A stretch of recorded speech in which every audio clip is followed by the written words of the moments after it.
तो दोस्तों आज जो हम सवाल लेके आए हैं ये वर्क पावर एनर्जी का है। और ये जेई मेंस 2019 में पहले पूछा जा चुका है। और पहले भी जेई मेंस AIEEE में ये सवाल इस तरीके के सवाल पूछे जा चुके हैं। तो इसको हम देखते हैं कि इस तरीके के सवाल को सॉल्व करना है तो हमारा क्या अप्रोच होना चाहिए। इसमें दिया गया है हमारे पास कि एक केबल है जिसका मास m है, लेंथ l है, और उसको हॉरिजॉन्टल सरफेस पे रखा हुआ है। 1/nth पार्ट जो है वो एज से नीचे लटक रहा है, इट इज़ हैंगिंग। सो इसका डायग्राम हम बना लेते हैं सबसे पहले तो।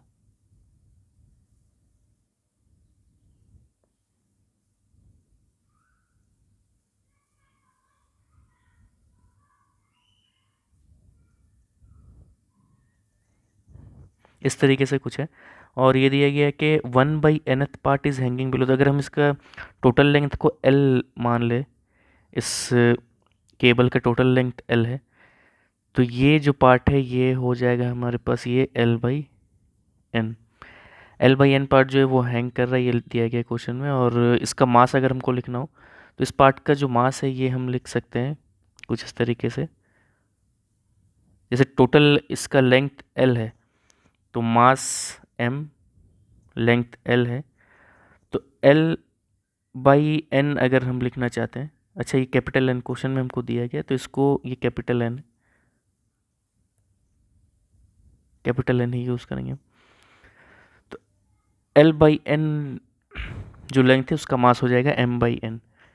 अब देखते हैं स्टूडेंट्स कि इसके आगे अगर हमको ये देखना है कि ये इस सवाल में हमसे पूछा गया कि to lift the hanging part of the cable up to the surface what is the work done that is needed. तो ये जो पार्ट हमारे यहाँ पे लटक रहा है इसका अगर हमको सेंटर ऑफ मास दिखाना हो तो ये इसके एकदम मिडल में होगा यहाँ पर।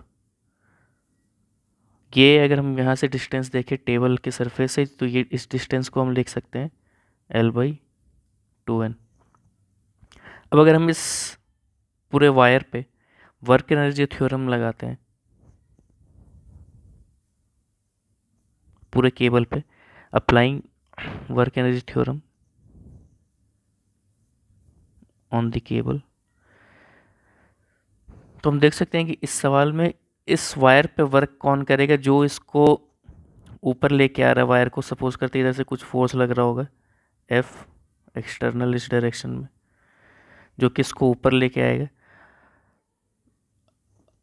वर्क डन और क्या फोर्स इसमें एक्ट कर रहा है वो देखेंगे तो यहाँ से नॉर्मल एक्ट कर रहा है, जो कि फ्रिक्शन क्योंकि है नहीं यहाँ पे तो फ्रिक्शन का तो कोई वर्क डन होगा नहीं।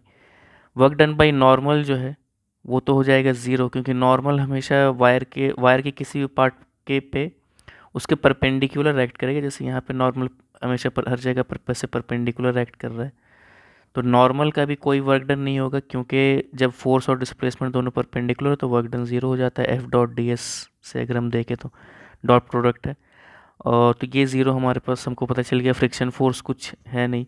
वर्क तो दो ही फोर्स होगा जो यहाँ पे वर्क वर्क कर रहा होगा। ये होगा एक work done by external force plus work done by gravity. और जैसे कि क्वेश्चन में कुछ नहीं दिया है तो हम ये मान लेंगे कि इसका जो भी काइनेटिक एनर्जी है ये चेंज नहीं हुआ है किसी भी पार्ट में। मतलब इसको जब हमने ऊपर खींचा तो काइनेटिक एनर्जी चेंज नहीं हुआ है। काइनेटिक एनर्जी चेंज नहीं हुआ है कहने का मतलब हम ये भी बोल सकते हैं कि बहुत स्लोली इसको जो है हमने ऊपर लेके आया है। तो इसका डेल्टा यहाँ पे ये होता है डेल्टा की। अब काइनेटिक एनर्जी इनिशियल भी ज़ीरो है, फाइनल भी ज़ीरो है। तो हम ये मान लेंगे कि अगर स्लोली लेके आ रहे हैं तो हम ये मान लेंगे कि दोनों इक्वल है, या तो हम ये भी मान सकते हैं कि दोनों लगभग लगभग ज़ीरो के बराबर है। या फिर हम ऐसा कह सकते हैं कि kinetic energy initial is equals to, ये ज़्यादा एक्यूरेट होगा, क्योंकि अगर कुछ भी नहीं दिया रहता है इस तरीके के सवाल में तो हम मानते हैं कि स्लोली लेके आ रहे हैं ऊपर। स्लोली लेके आते हैं तो चेंज इन काइनेटिक एनर्जी नहीं होता है। तो work done by external force ये हमको फाइंड करना है। वर्क डन बाई ग्रेविटी जो है ये हम देखते हैं कि वर्क डन बाई ग्रेविटी कैसे कैलकुलेट करेंगे। तो सेंटर ऑफ मास जितना ऊपर जाता है उसके हिसाब से हम देखते हैं कि वर्क डन बाई ग्रेविटी क्या है। वर्क डन बाई ग्रेविटी को हम इधर साइड में देख लिख लेते हैं। अब ये जो सेंटर ऑफ मास है ये ऊपर के डायरेक्शन में जा रहा है, और कितना ऊपर जा रहा है L/2N। और इसका मास अगर हम देखें कि इसका इस पोर्शन का मास कितना है तो ये हमने कैलकुलेट किया है M/N। तो इसका फॉर्मूला तो ऐसे सीधा हो जाएगा -mg/h सेंटर ऑफ मास। ये सेंटर ऑफ मास कितना ऊपर गया, ये HCOM है। ये m का जो वैल्यू हमने फाइंड किया था ये m/n है उस पार्ट के लिए। g HCOM कितना, ये सेंटर ऑफ मास कितना ऊपर गया है, L/2n इतना ऊपर गया क्योंकि ये सेंटर ऑफ मास टेबल के सरफेस से इतना नीचे था। तो ये हो जाएगा माइनस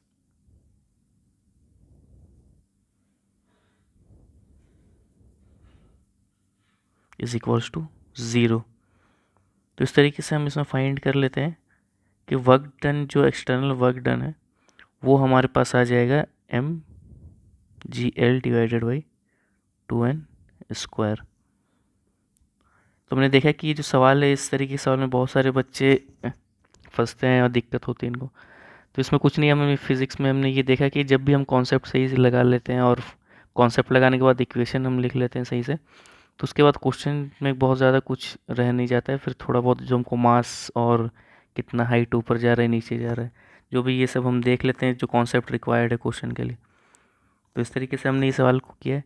इस सवाल को करने का और एक तरीका है जो बहुत सारे बुक्स में दी होती है, उसको देख लेते हैं कि वो तरीका क्या है। हालांकि मेरे को ये तरीका ज़्यादा पसंद है।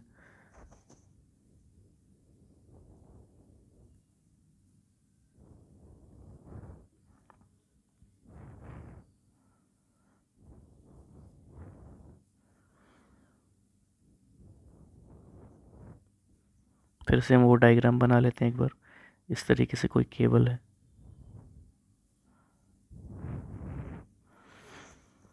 मान लेते हैं कि ये लेंथ जो है ये है L-y, तो ये लेंथ हो जाएगा y। अब इस तरीके से अगर ये y पार्ट हैंगिंग है और इधर से कुछ फोर्स लग रहा है इस डायरेक्शन से, लेफ्ट साइड में ये एक्सटर्नल फोर्स लग रहा है इस पे। अब हम देखेंगे तो पूरे वायर में जो भी है along the length of the wire, along the length of the cable,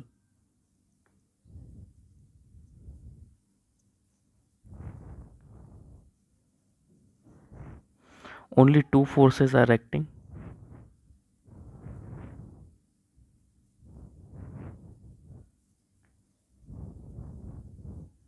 और वो दो फोर्सेस कौन कौन सी है, एक तो एक्सटर्नल फोर्स और एक है ग्रेविटी।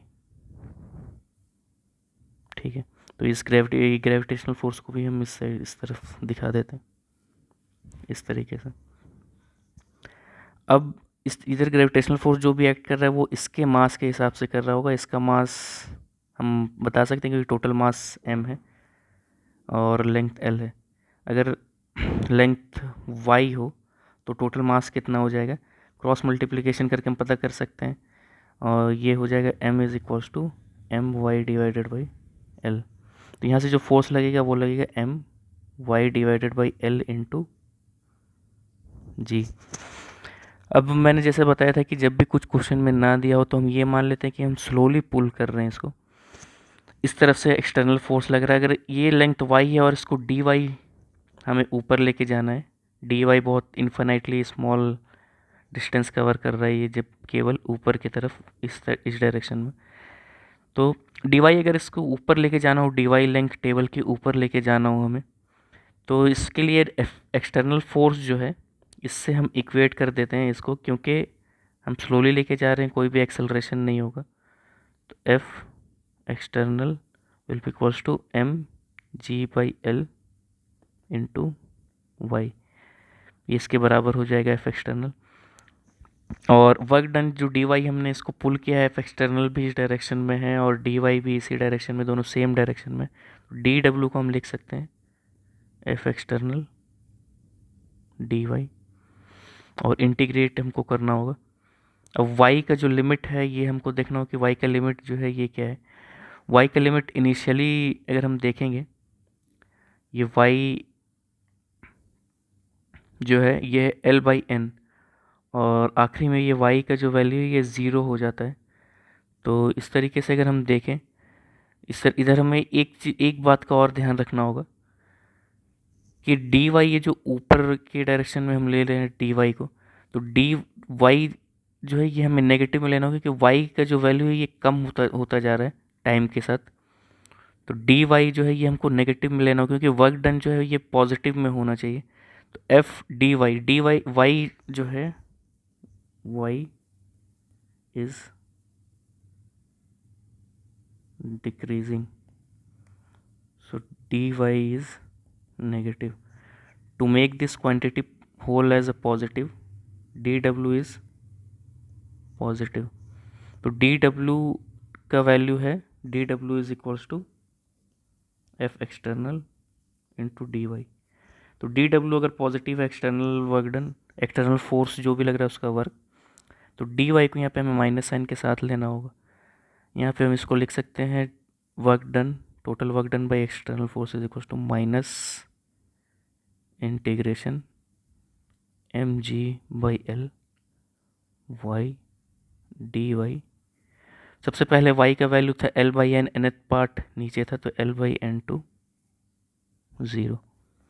अब देखते हैं इधर से कैलकुलेट करके ये आ जाएगा external work done is equals to minus M G by L Y square by 2। अब हम ये लिमिट्स पुट करके इसको सॉल्व कर देंगे, हमारे पास वर्क डन आ जाएगा।